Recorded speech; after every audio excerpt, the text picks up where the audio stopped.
C'est hyper compliqué, c'est l'un des circuits les plus difficiles de la saison. Je pense qu'il va nous faire des coups cette année.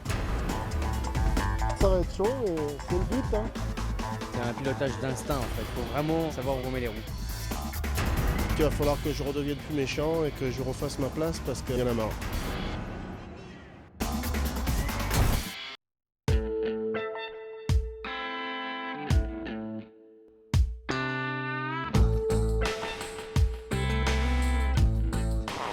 L'Alpe d'Huez, ça va pas être une partie de plaisir parce qu'on est tous là pour gagner, donc c'est vrai que c'est chaud, mais c'est ce qu'on veut aussi, on veut qu'il y ait de la compétition, donc sur la piste, là c'est la guerre absolue. Olivier, c'est un garçon très attachant parce que très fougueux. Déjà, il a un grand talent, je dirais qu'il est très à l'aise dans la voiture. Maîtriser la glisse de la voiture, ça c'est naturel pour lui.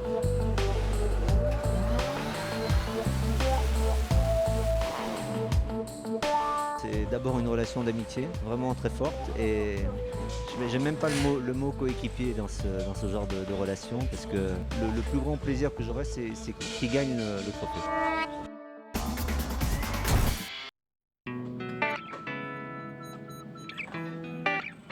Pour les premiers essais libres, la voiture a l'air bien équilibrée. On va déjà regarder les pressions de pneus, surtout ça c'est quelque chose de très important, voir comment les pneus sont sortis, et puis on va faire quelques modifications mécaniques, mais pas grand chose.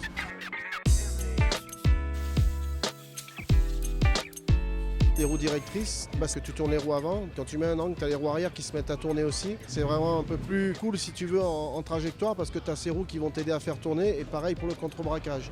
Si tu survires un peu trop, si tu braques dans l'autre sens, ça va t'aider à la ramener plus vite aussi. Ça marche avec des cannes de direction spécifiques qui sont usinées suivant l'angle de braquage que l'on veut. Évidemment, les réglages dépendent de la piste et aussi des pilotes. J'ai une raclette, c'est si je rentre dans les murs de neige, c'est pour nettoyer la voiture. Non, en fait, c'est au cas où il y a de la buée pour nettoyer le plus vite possible, comme les touristes.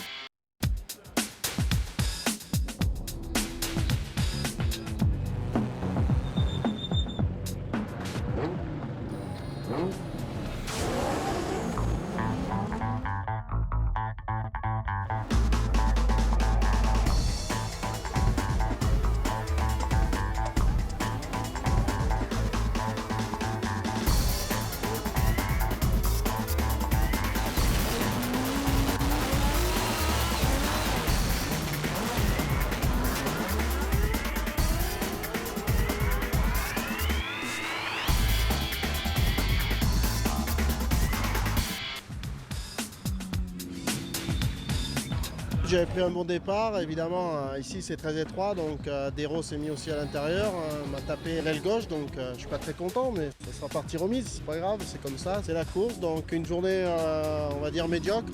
Maintenant il y a encore demain, donc on va bien dormir et préparer demain comme il faut.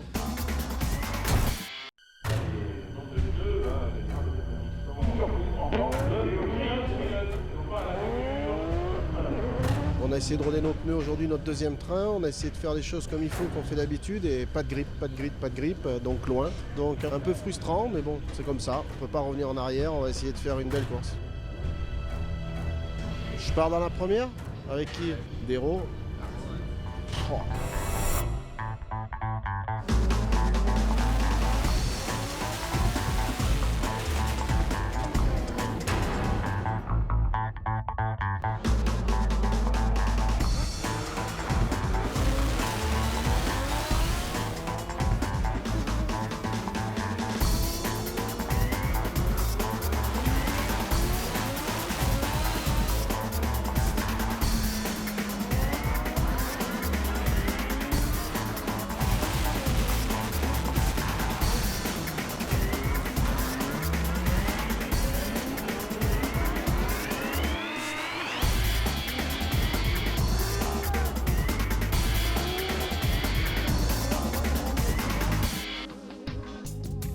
Journée de merde, finale de merde, donc je pense qu'il va falloir que je redevienne plus méchant et que je refasse ma place parce que me prendre des coups comme ça, j'aurais pu le mettre dehors 3 fois, donc maintenant ça va être comme ça. Tu te mets derrière, que tu veux pas toucher le mec, tu te fais mettre des coups de roue, donc à partir de maintenant, c'est moi qui vais mettre les coups. Voilà, il y en a marre.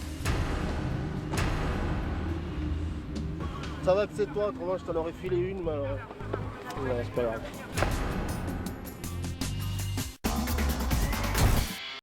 Week-end difficile, hein, honnêtement. Il y a des week-ends comme ça, surtout aujourd'hui, surtout le dimanche, donc difficile en qualif. En bagarre en peloton, je pense qu'on était beaucoup plus performant qu'en qualif.